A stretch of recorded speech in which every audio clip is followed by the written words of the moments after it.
For more news and movers, Diane King Hall, host of Morning Movers, is with us now. And we've had breaking news pertaining to the White House and Amazon and a tariff cost report. Yeah, this is true. White House saying that Amazon's decision to show the cost, including the price of tariffs, they consider it a hostile and political act. So you are seeing shares of Amazon under some pressure right now. We'd originally heard from Punchbowl News that Amazon would start displaying the cost of an item as it relates to tariffs. That follows moves that we've seen recently from Shein raising its prices and Temu, although Temu, you don't find out that until you get towards the actual close to the end process of purchasing an item. So it matches those moves that we've seen there. And keep in mind, shares of Amazon have been under pressure this year and fell under more pressure following the news of the tariffs at the beginning of this month. Year to date, before today, down about 15% for the year. Not the worst performer in the Mag 7, but certainly has been a difficult landscape for Amazon this year. And part of the concern is the impact of tariffs to the company, especially as it relates to obviously the e-commerce side of its business. A chunk of its sellers they're based in China.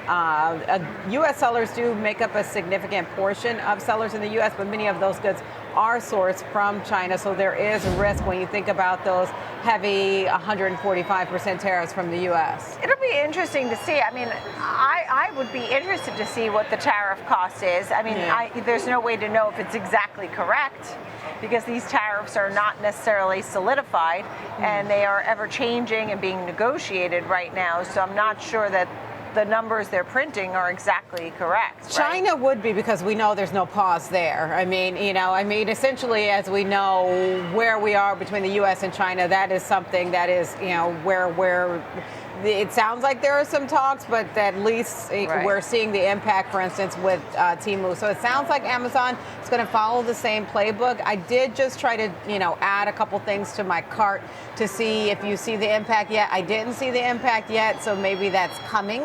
But hopefully we get to some kind of solution so we don't have to deal with that. I mean, we're still, as of yesterday, at 145% for China. And, I guess you could pick something else from somewhere else. I mean, if you want a cup, it doesn't have to come from China. No, you could get your cup from somewhere else and maybe pay a lower price. It'll be interesting, but I see where Caroline Levitt, press secretary by the media reports, has reportedly said that this is a hostile and political act. Amazon is the laggard in the Dow Jones Industrial Average, down 1.5% right now.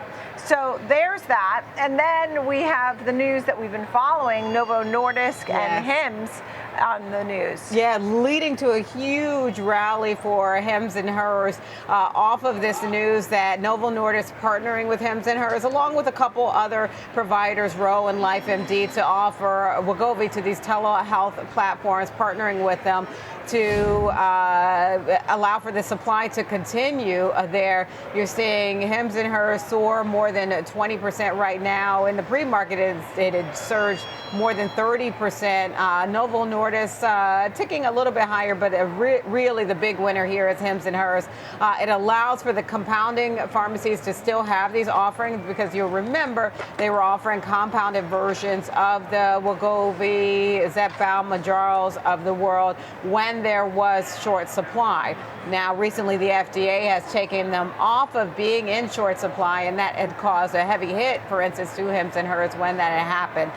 But now this gives them a path forward with regard to these offerings, and people like these telehealth options. So Novo Nordisk has been a big winner in this space. Under this direct-to-consumer, the pricing would be $499 per month. This is if people are paying, they're self-paying customers. So that's a significantly less than what the normal price is for Wegovy, which is more than $1,000, more than $1,300 for each of the say a 1 month supply of the item. They do, HIMS and HERS, also have this bundled packaging, and that would be $599 a month, and that's access to different membership offerings that come through that. So what it does again is gives HIMS and HERS now a path forward when it comes to the supplies, because you'll recall that the stock took a heavy hit when the compounders were not going to be able to offer this now. Yeah, that's right. So big move there, almost 28% for HIMS and hers today. The Amazon news keeps coming out. Caroline Levitt reportedly saying, like, why didn't Amazon do this when the Biden administration hiked inflation to the highest levels in 40 years and show those costs and the change in costs? But that's going to be a battle between the White House and Amazon, and we'll hear from Amazon on Thursday because we'll get the earnings. So it'll be interesting to see if they make any comments pertaining to this. SOFI also on your radar, Diane. Yeah, look, SOFI doing better than expected on a variety of metrics, Nicole. They beat on both the top and bottom line. Adjusted EPS was 6 cents a share. Street was looking for 4 cents for SOFI. On revenue, they earned more than $770 million, $770.72 million to be precise. So that was better than expected. They saw they had strength just across segments, whether we're talking about total loan originations, that reached $7.2 billion. Home loan originations increased 54%. Fee-based revenue grew 67%. It was a record for that segment, $315 million. We know that a part of SOFI's bread and butter had been student loan refinancing. They have had growth in that area. You saw significant growth there, more than 50% as well there. They've increased their outlook off the back of this, so just firing on all cylinders for SOFI.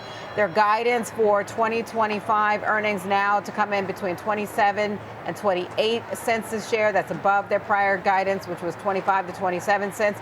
For Q2, they're expecting GAAP EPS to be between 5 and 6 cents. Adjusted revenue, they're expecting that to come in between 785 million to 805 million. So really firing on all cylinders for SOFI, Nicole. One of the few names reporting guidance and boosting that number. That's unusual in this environment. We're hearing more about layoffs and uncertainty and withdrawn guidance. Absolutely. It's such a different playbook than so far what we're hearing this cycle, and all of the tariff uncertainty and the headwinds there are causing so many companies to either pull guidance, to say we can't give you guidance for the full year, or offer different caveats such as, say, UPS with regard to guidance, or offer two different scenarios such as United Airlines did.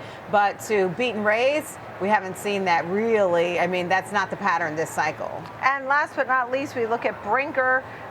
Chili's is under that umbrella. There was a lot of excitement about Chili's and all their fancy margaritas that were really geared towards a holiday or young folks or cheap, $6, but it wasn't enough. No, it wasn't enough to please investors. And look, they did actually beat expectations on the quarter, on the trailing quarter, and their guidance actually looked pretty good overall. Now, revenue was a little bit weak in terms of guidance. So what their their trailing quarter, they earned $2.66 a share. That was better than expected. Revenue came in at $1.43 billion, also better than expected. They had strong comps. Chili's, you had overall increase in 31% increase in same-store sales for Chili's. You saw more than 20% increase in traffic there, so you saw growth there. Maggiano's, you saw a slight increase there, nowhere near the same level as Chili's, just up 0.4%. Chili's is really obviously the standout here in terms of their projection. They're guiding for EPS of between $8.50 to $8.75 for fiscal year 2025. Consensus is $8.47. They're guiding for revenue for 2025 between $5.33 to $5.35 billion. Consensus is around 5.25, so kind of in the midpoint. I'll add in Sherwin-Williams, which gave guidance, maintained the guidance, but a great performance today, up 4.3% after its quarterly numbers. They did say some choppy demand. Thank you, Diane King-Hall, covering a lot of the names there. I added Sherwin-Williams, folks, because that is the leader in the Dow Jones Industrial Average, along with Honeywell. Both of those names are each up more than 4%, helping to give the Dow a boost of 134 points today, while the S&P 500 is lower.